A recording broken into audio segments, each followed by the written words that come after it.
Nick, so people keep asking, what's the best skid steer? You're gonna get me a lot of hate on that one, Clint, but I will give my opinion. My opinion. The new R Series Bobcats are probably the most comfortable. Me personally, I hate anything with emissions.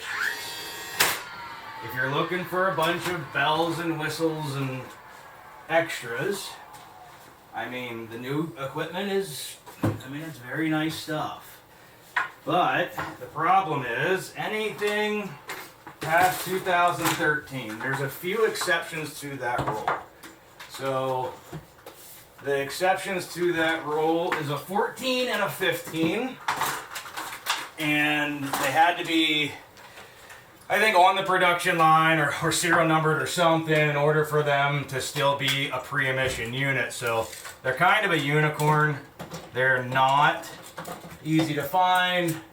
When you do find them, typically they will run more than even a newer machine. So let's say we're looking at like a 2022 T66 and we're looking at a 2013 T650. That 2013 T650, depending how nice it is gonna probably cost you more than that 2022 T66. And the reason is, it actually has less stuff to go wrong. So, on that 2022, it's gonna have a DPF filter, it's gonna have everything from ambient air temperature sensors to inclinometer sensors to altimeter sensors, mass airflow sensors, and just in sensors alone, you're probably looking at, let's call it $1,500, $2,500 in extra cost. Now add all the electronic stuff that goes with that, we're probably talking $5,000, $6,000 extra cost. Let's add the DPF filter, we're talking $4,000 to $6,000 extra cost.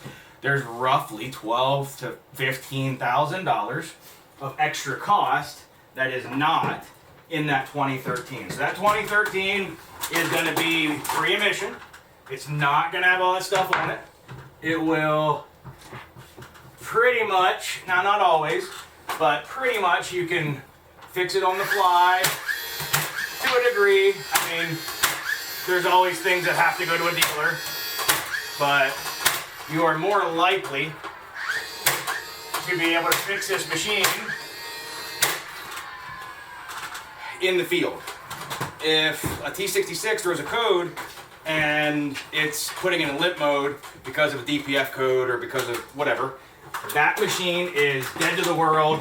Do not pass go, do not collect $200, send it back to the dealer, wait till they can get you in, wait till they can take care of you, and depending on your dealer, that is expensive in itself. So, this is one of them things we get a ton of. What is your favorite machine?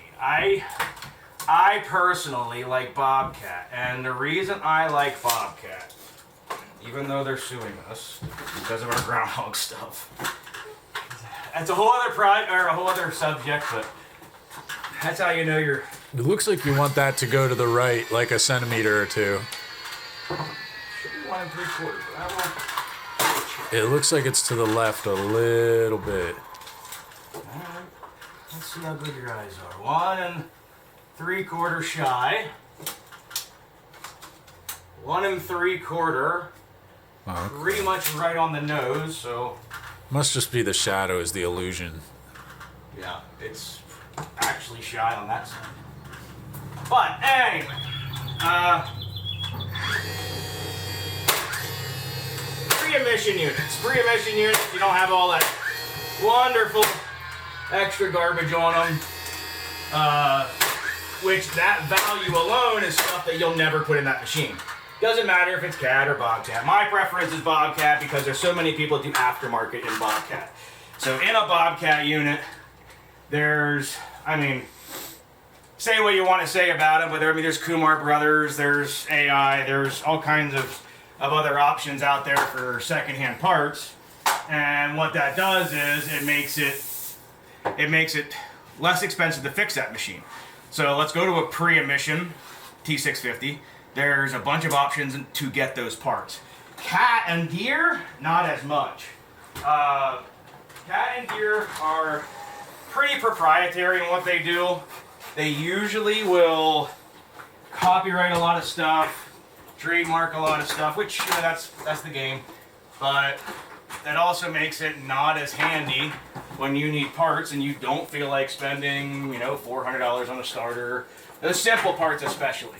The simple parts that are more common to go out, starters, alternators, those kind of things. Those are the things that you're going to see more need for. Oh, man, just a hair. Adam, take me about an 1/8 to 3/16 off this, please. Actually, wait, let me see if this one's the same way. And, nope, I'm good on this one. Okay. And your cat guys, I know that a lot of you guys like cat. I personally do like cat. I like the way they ride, I like the way they feel. I don't like, and this is the catch-22 to all this.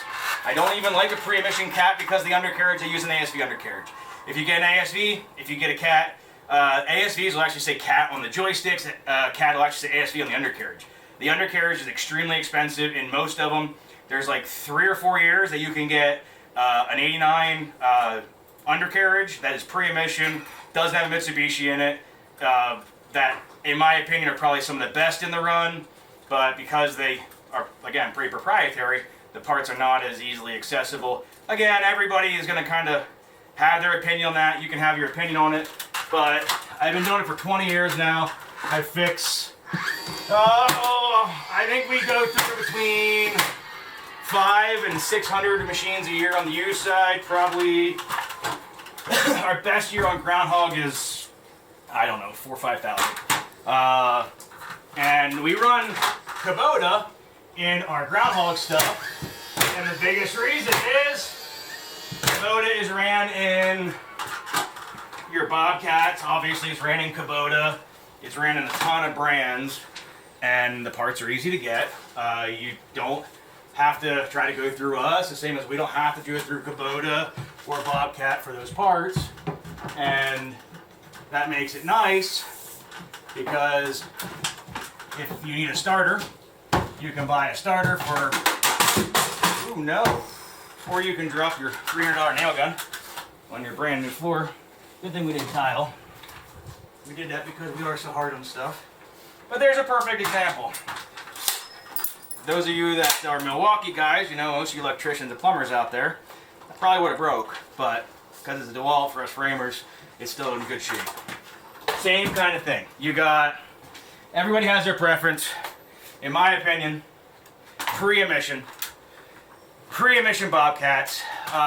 Post, let's get into this game. So, Cat started to build a Bobcat or a skid loader.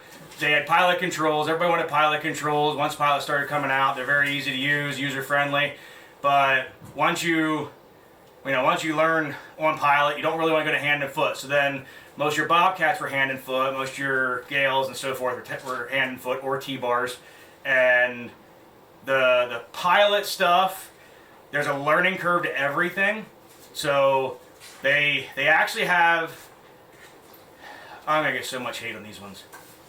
There's a lot of discontinued parts. There's discontinued parts to the point that if you bought like an early S300 and it had pilots and they were the electric over hydraulic or ACSs, they don't even have a rendition for them. The only aftermarket or fix to them is pretty much tear your machine apart, get another machine and mud it all together, or go the full upgrade, which is the new current stuff. So new ECM, new wiring harnesses, new sticks, new consoles, new everything. You have more into doing that than the cost of the machine that it's worth. So past that learning curve, past the early stuff, unless you're with a hand and foot or what they were good at, I would say best machine out there is a pre-emission, post-learning curve Bobcat, or Case 1845Cs is going to be a lot of people's go-to. They had a 4BT Cummins in them. They were nearly bulletproof. It's not uncommon to see them with 8, 9, 10,000 hours. It's a Cummins engine. They run forever.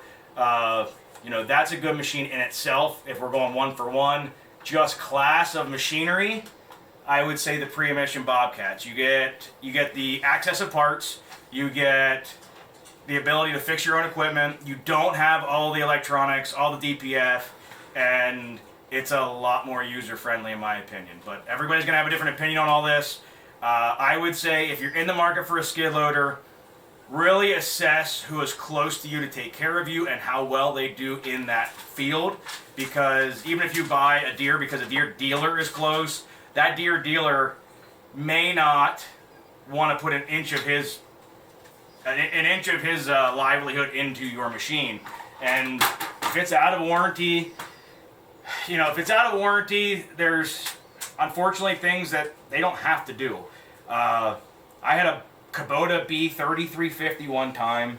I bought it, it had 50 hours on it, and it was already hitting regen. So we took it up to Kubota, and we're like, it's only got 50 hours, why is it hitting regen? They're like, well, they were known for that. Okay, well, how do you fix it? Well, we put a new DPF on it, hope it helps.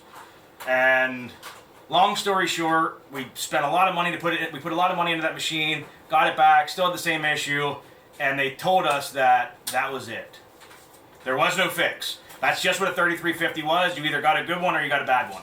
And that was their answer. There was no other help. There was no other input of any kind. We sent it back to an auction. We took a beating on it, and we moved on with life. But, the dealer was pretty much to the point where he got a hold of his Kubota rep. Kubota told him that's a known issue, and we don't have a fix for it. Sorry about your luck. Have a nice day. Well, I mean, if I would have been the guy that only put 50 hours on it and sent it to an auction, I'd have been highly upset. Even for us, I was not happy about it, but it was just part of the course. So I would say that you want to look at model for model, part for part, piece for piece. There's a lot of information out there. We're always happy to talk with customers on what we feel. I mean, there is newer equipment that's good, depending on how they're set up. So let's go to that T66. The injectors and stuff are not needing replaced near as much as those first gen DPF units. They're still a high pressure fuel system, but injectors are different. Come on in. You can put your shelves up. I'm about done with this. But yeah, I would say pre-emission, post-learning curve.